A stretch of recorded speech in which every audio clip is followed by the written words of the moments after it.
everyone, that's from Tubby Tarot. I want to talk to you today about safety. Safety when doing face-to-face readings. I don't think this is something that many of us actually consider when doing this type of reading.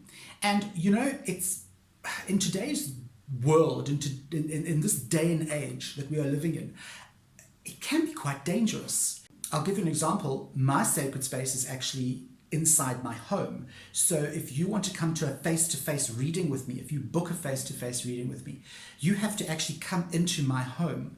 You have to walk through my living area, my living room, and well, we call it a lounge in South Africa. You'd walk through my lounge and you'd have to come up the passage into my reading room. And that is pretty dangerous. When you think about it, I don't know who you are. If I'm doing a reading for someone for the first time, I don't know who they are. They might sound sweetness and light on the telephone or over the internet when they book their appointment. But how am I to know that these people are genuine, they're real, they're not going to pull out a gun or a knife or goodness knows what? I don't. So how do I protect myself? What do I do? Well, the first thing that I'm going to suggest you do is vet as best you can the person that is coming in to do the reading. Or to have a reading with you. Try to find out as much information as you can about this person. Now, that's not to say that they won't just lie to you flat out and give you the wrong name, address, telephone number, whatever. But try to call them back. At the very least, when you make a booking for a face-to-face reading, say to the person, I'm going to book you tentatively, give me 5 minutes and I will call you back. Okay, that is probably the only way you're going to know whether they are actually legit or not to a certain extent, because they will then give you their number or you will have the number on your phone. Okay, so that is one way of checking that this person is who they say they are. All right, but it's still not really 100%. So what is another step that you can take? Well, the other step you can take is when they arrive at your gate. Don't just press the buzzer and let them in. They could be anybody, okay, as we've said. Check them out. Go to your gate, greet them, say hi. Have a good look. Have a look at things such as the car they are driving. Try to see the car that they've arrived in, okay? Tells you a lot about people, okay? Try to look at the way they are dressed. Have they got a big bulky coat on? Do they look like they can conceal a weapon? Do they look like they can conceal something? Okay.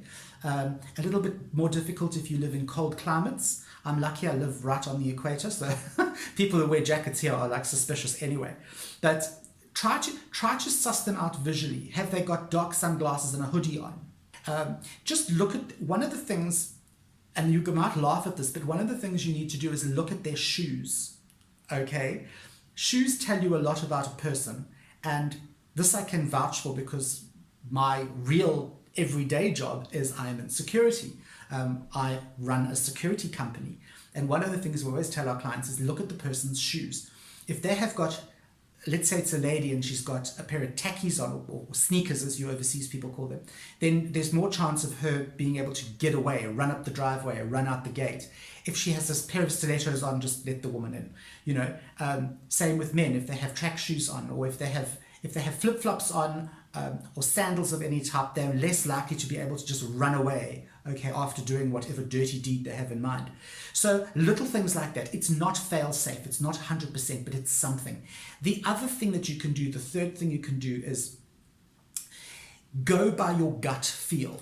Okay, so if you get the person arriving at your gate, you've got their phone number, you are at the gate, you see they're dressed okay, they've got flip-flops on, but you just get a really negative or very oppressive vibe,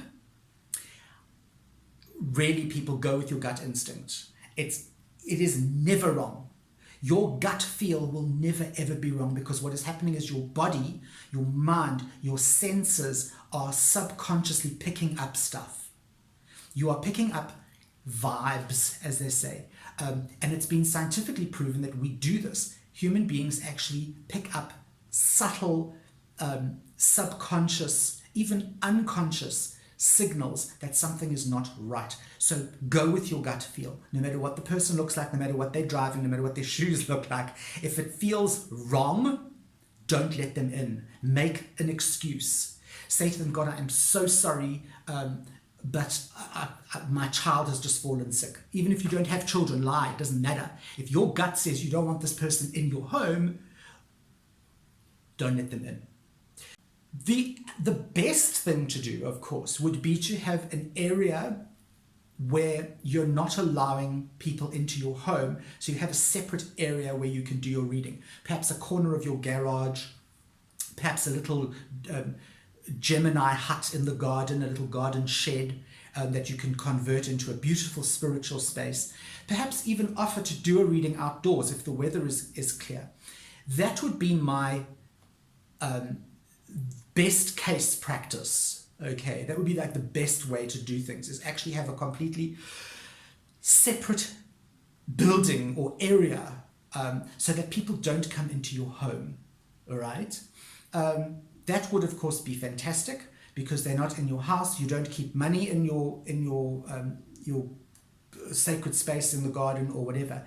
Of course, that's nothing stopping them putting a gun to your head and saying, right, let's go into the main house. But it does give you some measure of security, more than if you're in your home. Okay. The other thing is, let your neighbors know that you do stuff like this. It's such a difficult one, this, because often sometimes, not often, but sometimes we don't really want our neighbors to know about this sort of thing. You know, obviously, if you're the wise lady or the wise man of the village, that's fine. People know who you are. They get it. But you know, you live in a city. Most people who live in a city don't even know their next door neighbors. Even if you live in apartments, you have no idea who lives on either side of you. The world has become such an insular kind of place to live in that you don't really know who is who in the zoo. But if you possibly can, allow your neighbors to know that this is what you do, and you often have people in, and if they are home, they can keep an eye on you, you keep an eye on them, blah, blah, whatever. Okay. The more people that know, that you do readings and that sort of thing, and that you do them, you know, at home, the more readings you're probably going to get, word of mouth. But also it does give you a modicum of safety, that people know that there are strange people coming into your yard all the time. All right. And perhaps if you do have an elderly person living next door, they can keep an eye, they can listen if you have to scream or shout or whatever.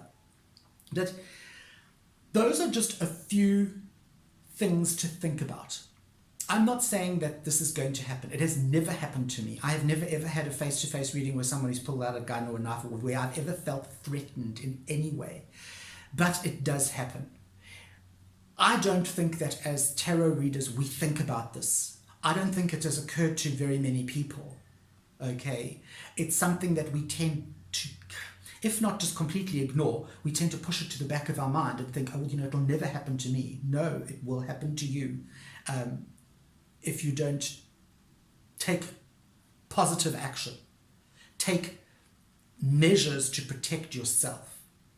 At the very least, have some pepper spray in the drawer or somewhere sort of close by that you can grab and use in the case of an emergency.